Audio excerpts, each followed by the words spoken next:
Joe கிச்சனில் இன்றைக்கி paleo uttapam எப்படி செய்கிறதுன்னு பார்க்கலாம். இது ரொம்ப டேஸ்டியாக சாஃப்டாக நல்லா வந்திருந்துச்சு. இது கூட பேலியோ இட்லி பொடி, பேலியோ சாம்பார், பேலியோ சட்னி இதோடு வச்சு சாப்பிட்றப்ப ரொம்ப சூப்பராக இருந்துச்சு. இது செய்யறதுக்கு 200 கிராம் பன்னீர், 2 டேபிள் ஸ்பூன் திக்கு கர்டு, 3/4 டேபிள் ஸ்பூன் சிலியம் ஹஸ்க். இது ரொம்ப முக்கியமானது தான். இது போட்டால் தான் சாஃப்டாக வருது. கொஞ்சம் சால்ட்டு இது போட்டு மிக்சியில் போட்டு நல்லா அரைச்சிக்கணும்.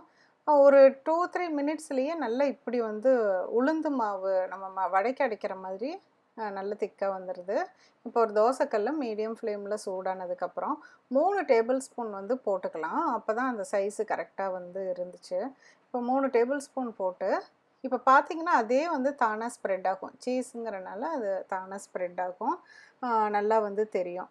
அதுக்கப்புறமேல மேலே வந்து ஆனியன், பச்சை மிளகாய், கொத்தமல்லி தழை அது வந்து தூவிட்டு இப்போ லைட்டாக ஒரு 1/2 டீஸ்பூன் எண்ணெய் வந்து சைடில் விட்டுக்கலாம். அப்போ தான் இப்படி செய்யறதுக்கு ஈஸியாக இருக்கும். இல்லாட்டி கல்லில் ஒட்டிக்கும்.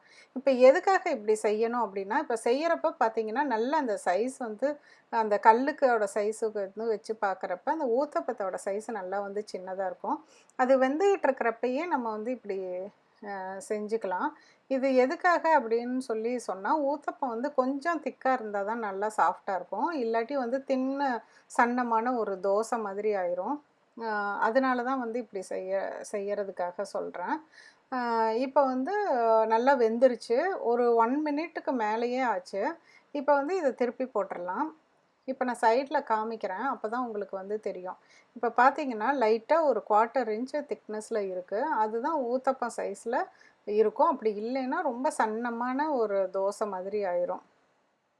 இப்போ எதனாலன்னு சொல்லிட்டு காமிக்கிறேன். இப்போ ஒரு 2 டேபிள் ஸ்பூன் மாவு மட்டும் வந்து போடுறேன். போட்டுட்டு அதுக்கப்புறமேலு இப்போ இந்த சைஸில் தான் வந்து வருது.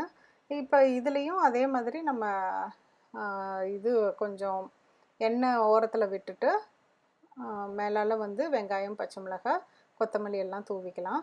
இப்போ நல்லா ஈஸியாக தான் திருப்பி போட வரும். ஆனால் வந்து நல்லா வரும், எல்லாமே நல்லா தான் இருக்கும். ஆனால் அந்த ஊத்தப்பம் அளவுக்கு ஒரு சாஃப்டாக வந்து இருக்காது. அதனால தான் ஒரு 3 டேபிள் ஸ்பூன் அளவுக்கு போட்டு சைடில் தட்டி விட சொல்கிறேன்.